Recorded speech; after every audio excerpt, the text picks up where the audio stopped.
This story is based on real events. In 1968, a young boy named Ricky spends his time practicing baseball with nothing but a bat and a rock. He has been disabled in his legs since birth, so if he wants to walk, he needs leg braces to support him. But even with that struggle, Ricky is obsessed with baseball, and he dreams of one day playing in Major League Baseball. While he is locked in training, a girl named Gracie shows up and tells him his hits are not strong enough. Ricky takes that personally. He swings as hard as he can, and the rock shoots off with surprising power. Gracie is impressed, and before she leaves, she confidently claims they are officially together and that one day they will get married. After she is gone, Ricky's little sister, Connie, warns him to stay away from that girl. Gracie's father, Mr. Shans, is known as a drunk, and worse, he is violent at home. Connie is scared that getting involved with that family could get Ricky hurt. Not long after, Ricky's father arrives. His name is Pastor Hill, a church pastor. Ricky is his pride and joy, not because of sports, but because Ricky is gifted in a different way. Even with his disability, his memory is incredibly sharp. He can recite scripture like it is second nature, almost like he has the entire Bible stored in his head. Later that day at church, Pastor Hill is preaching when Mr. Shans shows up and openly smokes inside. Another man spits on the floor like the place means nothing. Pastor Hill steps in and calls them out, then has Ricky recite a verse about people who have no manners or respect. Mr. Shans does not take it well. He talks down to the pastor, acting like a poor man has no right to correct him. Pastor Hill does not back down, and he forces Mr. Shans out of the church. After the service, Ricky goes outside with Connie and his older brother Robert to play their version of baseball using a rock. Robert throws it, Ricky swings, and the rock flies, only this time it does not land where it should. It smashes glass. The moment they hear it, Robert panics and tells them to run. But Ricky refuses. Pastor Hill has always taught them not to run from their problems, so Ricky chooses to face it and take responsibility. When they go to check the damage, they realize the broken glass belongs to a car, and the owner is a man named Ray. Ricky explains what happened, expecting anger, but Ray reacts in a way none of them expect. Instead of yelling, he asks Ricky to hit the rock again, right toward the same car window. Ray cannot believe a kid who struggles to walk could hit anything that far, let alone with real power. Ricky swings again, and the rock lands cleanly, right where Ray asked it to go. Ray is stunned. He is genuinely impressed, and he makes a promise that sticks. He tells Ricky that when he is older, he should come find him again, and Ray will become his manager. All the way until Ricky reaches the major leagues. This is where his impossible dream begins. This is the hill.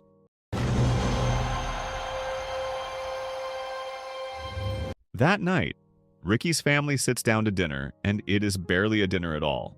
Just a small piece of bread.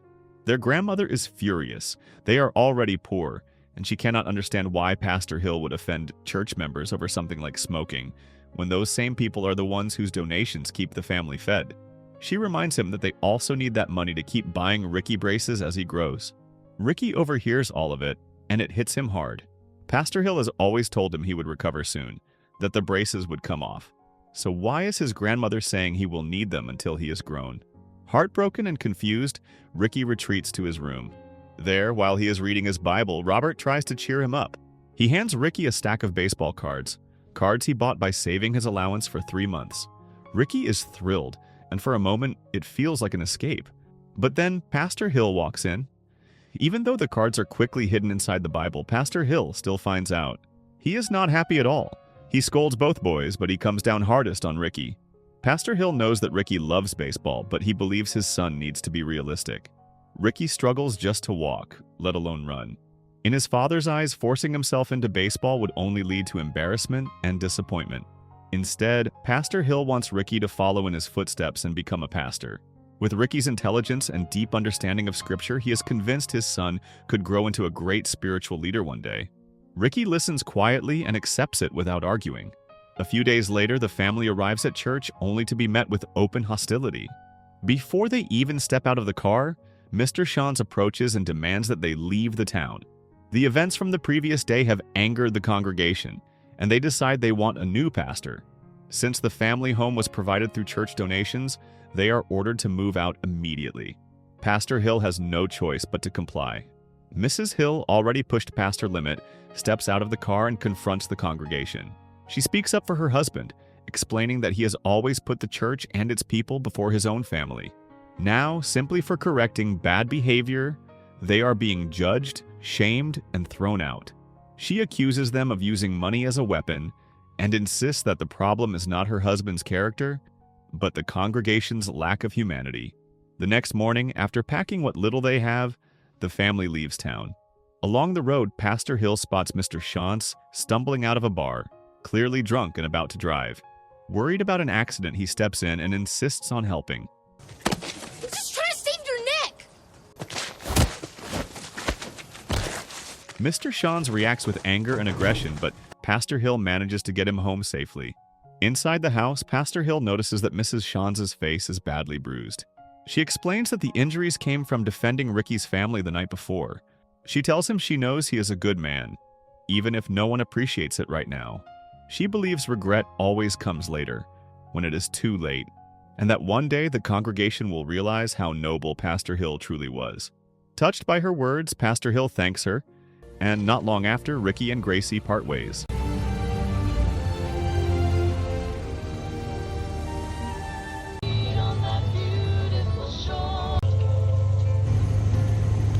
The family continues their journey for hours until they find themselves on an empty road with no fuel left.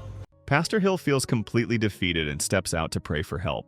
As if things could not get worse, a tire suddenly blows out, pushing his frustration even further. Everyone gets out of the car, trying to calm each other down. In the middle of it all, Robert tries to stay positive, saying everything will be fine. Almost immediately, thunder rumbles overhead and dark clouds roll in. Pastor Hill can only laugh and joke that they might be the unluckiest family in the world. The rest of the family joins in, laughing through the hardship. Soon, heavy rain begins to fall. While waiting inside the car, an elderly woman in a luxury vehicle pulls up and offers help. She invites the entire family to take shelter at her home. Once there, the children settle in watching television, while the adults talk with the woman and her husband. After hearing the family's story, the woman's husband makes an offer. He suggests that Pastor Hill take a position as a pastor in a small town called Bowie, Texas, where his brother happens to be looking for one. It may be a small place, but the people there are kind. Pastor Hill accepts without hesitation. The next morning, the family heads to Bowie, Texas. When they arrive and step out of the car, Mrs. Hill, Ricky, Robert, Connie, and their grandmother are stunned by what they see. The house waiting for them is run down and sits right next to a building that looks unsettling. The next day, while walking around town, Robert and Ricky notice a group of kids playing baseball. Ricky asks if they can join. One boy, named Quinn, immediately shuts him down, making it clear he does not want to play with someone like Ricky. Ricky does not take it personally. Instead, he challenges Quinn, saying that if he can hit the ball Quinn throws, then he and his brother should be allowed to play. Quinn agrees, but on the very first pitch, he throws the ball low on purpose, causing Ricky to fall. Feeling that his leg braces are holding him back, Ricky makes a bold decision. He breaks them using his baseball bat. Even though the pain is intense, he can now move more freely. Quinn throws the ball again, and this time, Ricky connects and hits it cleanly. Quinn reacts angrily and still refuses to let Ricky join the game. Robert steps in to defend his brother, and the tension quickly rises. Before things get out of control, another boy named Jason steps in to break it up. Jason explains that he and the other kids are part of the town's baseball club. If Ricky and Robert want to join, they can try signing up the next day. That night at dinner, Pastor Hill is overjoyed to see Ricky walking without his braces. He is so happy that he takes the whole family out for ice cream to celebrate. The following day, Ricky and Robert go to sign up for the baseball club. Several other kids are there as well. The coach hands out registration forms and explains that they need a parent's signature. Everyone already knows how their father will react. Robert suggests they get their mother's signature instead and keep it from Pastor Hill, but Ricky wants to be honest. That night, he talks to his father directly. As expected, Pastor Hill refuses. Even after Ricky insists that his leg has improved, his father does not change his mind. Doctors had declared Ricky disabled from birth, and being able to walk at all should already be considered a blessing. Hoping for more is, in his father's eyes, unrealistic. Ricky is deeply disappointed. The next day after church, Mrs. Hill hands Ricky a letter from Gracie. It turns out they have been writing to each other regularly. A few days later, on Thanksgiving night, the entire family surprises Pastor Hill. They buy plenty of food and thank him for always providing for them. This time, it is their turn to give back. When Pastor Hill tries to cut up a burger to share, they stop him and insist that he enjoy it all by himself. The moment touches him deeply. The following day at the field, Jason wonders why Ricky and Robert did not join the baseball club after all. Once he hears the reason, Jason suggests a risky idea. He hints that the signature could be forged and that the coach would never know. Robert immediately supports Ricky, telling him not to waste his talent. He is willing to take the risk himself, letting Ricky sign up while he pretends to be their parent and forges the signature. After some hesitation, Ricky agrees. The next evening, the coach shows up at their house. In front of Pastor Hill and Mrs. Hill, he explains that he watched Ricky practice earlier that day and was amazed. Ricky has exceptional talent, and the coach wants to recruit him as a starting player in the junior league. Pastor Hill is confused until the coach shows him the registration form. That is when he realizes his signature was forged. He makes it clear that he never gave permission for Ricky to play baseball. The coach is disappointed but calm. He shares that before becoming a baseball coach, he spent 13 years as a pastor. During that time, he witnessed many things that could not be explained by logic alone. At some point, he chose to live more openly and follow where life seemed to lead him. He gently encourages Pastor Hill to pay closer attention to the signs placed in front of him and to consider supporting his son's gift rather than standing in its way. After the coach leaves, Pastor Hill calls Ricky in. Wanting to protect his younger brother from punishment, Robert admits that he is the one who forged the signature. He insists Ricky did nothing wrong and was only trying to chase his dream. Instead of calming down, Pastor Hill becomes even angrier. Hearing the argument, their grandmother steps in to defend her grandsons, but Pastor Hill refuses to listen. He is exhausted and fed up.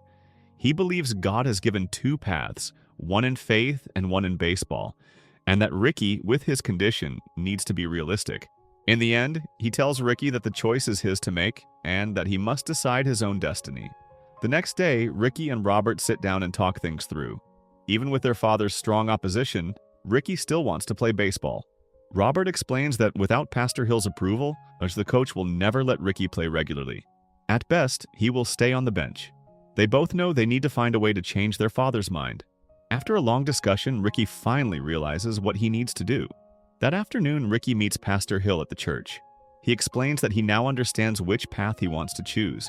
He also understands why his father wants him to become a pastor, believing that it would keep Ricky close to God. But Ricky believes that baseball brings him close to God as well. Every time he swings a bat, he feels something powerful, as if he is being guided.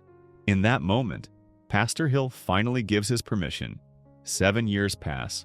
Ricky is now a baseball player competing in a Division II league, and his talent is undeniable.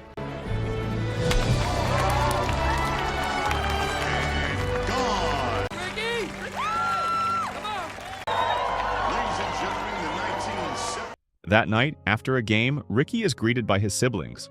Ray is there too, now working as Ricky's manager since his baseball career began. As they are about to leave, Gracie appears. Ricky is overwhelmed with happiness after such a long time apart. Wanting to give them space, Connie and Robert quietly head home first. Not long after, one of Gracie's friends arrives, a devoted fan of Ricky. Ricky invites both of them to have dinner at his house. While they catch up with the family, Pastor Hill arrives. He is pleased to see Gracie again and warmly invites her and her friend to attend church the next morning. Her friend declines, explaining that Ricky's team has a game the next day and he plans to watch it instead. The mood suddenly turns quiet and Pastor Hill leaves. A couple of days later, Ricky takes Gracie out for a walk. Along the way, she shares that she will be staying in town for several months, giving them a chance to see each other more often. Feeling encouraged, Ricky admits that he has kept every letter she ever sent him. Gracie reveals that she did the same. In that moment, Ricky finally opens his heart. Just as they grow closer, a sharp pain suddenly hits Ricky's side.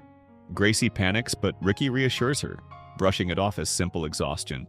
The next day, Ray tells Ricky that he plans to invite a talent scout to watch his next game. If the scout is impressed, a path to the major leagues could finally open. Ricky is filled with excitement. At the following game, the scout Ray invited shows up. Just before the match begins, a player from the opposing team approaches Ricky. It is Quinn, still holding on to old resentment. As the game unfolds, they face each other directly, and against all expectations, Ricky delivers a flawless hit.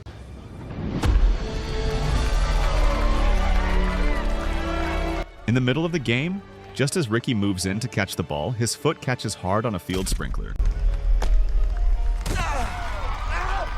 The pain is intense, but somehow he still manages to make the catch. After a tough and exhausting match, Ricky's team comes out on top once again, and Quinn suffers another defeat. The next day, Pastor Hill and Mrs. Hill take Ricky to the hospital. The doctors confirm that Ricky's leg is broken and needs immediate surgery. If it is left untreated, the damage could worsen and even leave him unable to walk again. Ricky is completely stunned. The doctors also explain that he has a spinal condition that causes his bones to age faster than normal. Based on the scans, his bone condition resembles that of a 60-year-old man. When Pastor Hill asks about the cost of the operation, the answer is around $7,000. The room falls silent. That night, Ricky opens up to Gracie about everything. Pastor Hill plans to ask the church congregation for donations, but they both know it would be nearly impossible to raise that much money in such a short time. Gracie promises to help by collecting donations at her workplace, where many people are already fans of Ricky and support him.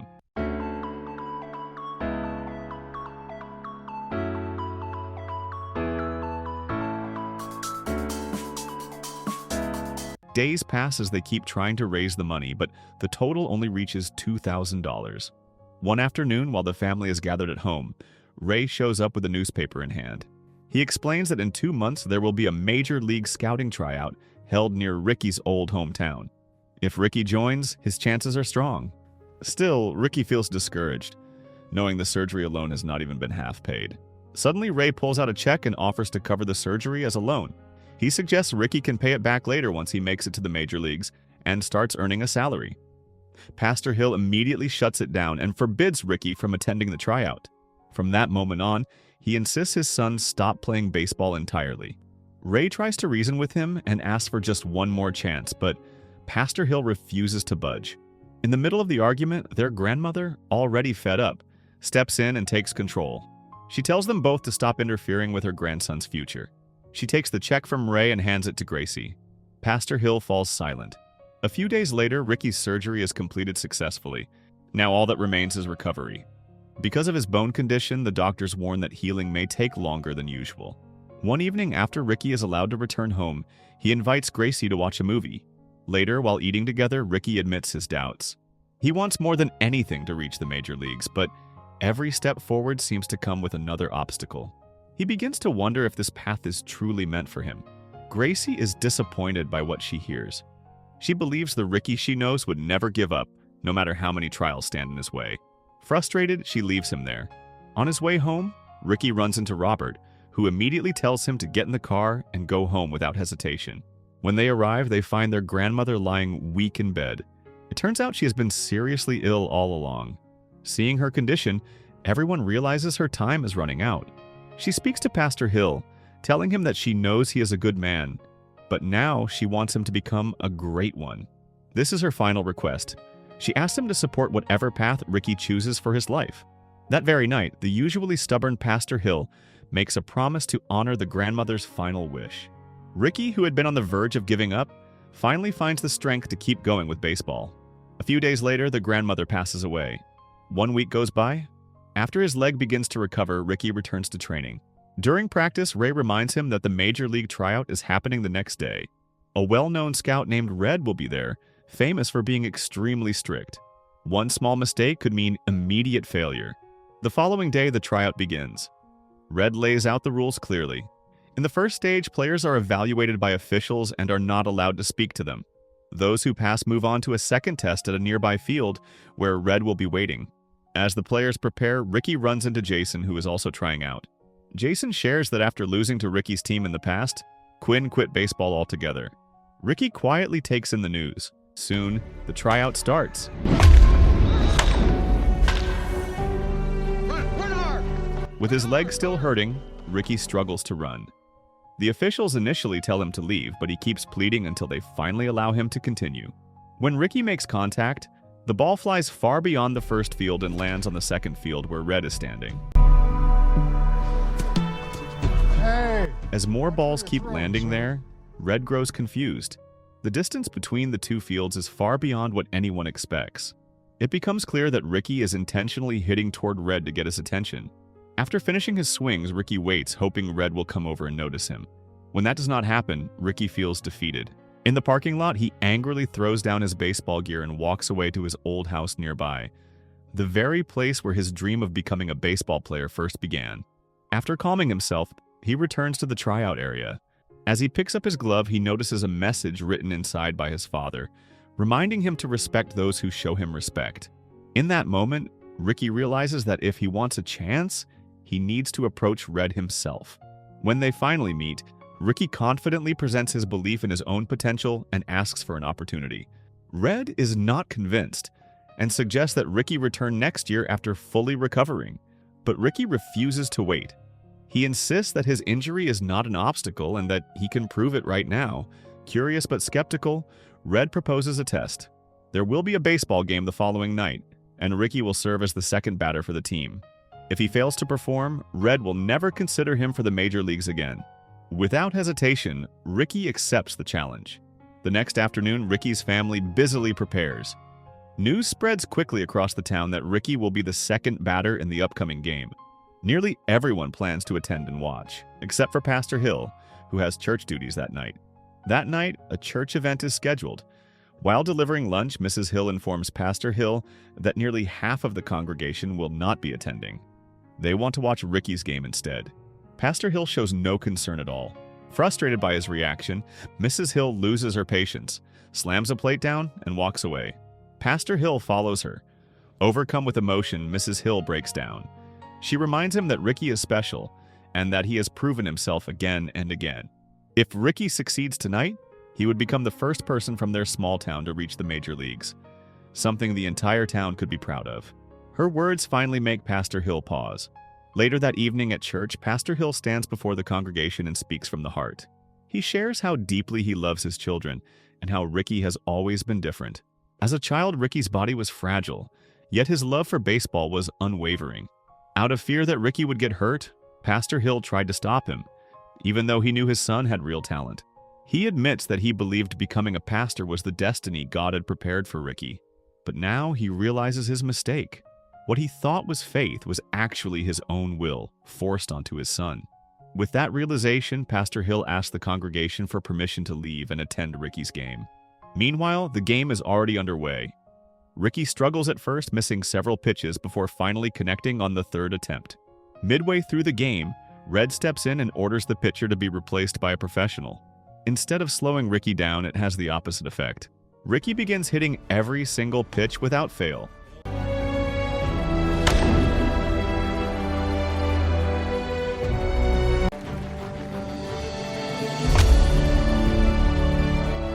Red responds by bringing in an even more skilled pitcher. This time, Ricky misses the first pitch. Swing and a miss. On the third throw, he is suddenly struck hard in the stomach and collapses in pain. Tight, dusted him. It hit Hill right in the rib area, and he is down. Despite the pain, Ricky refuses to quit. He pushes himself to continue.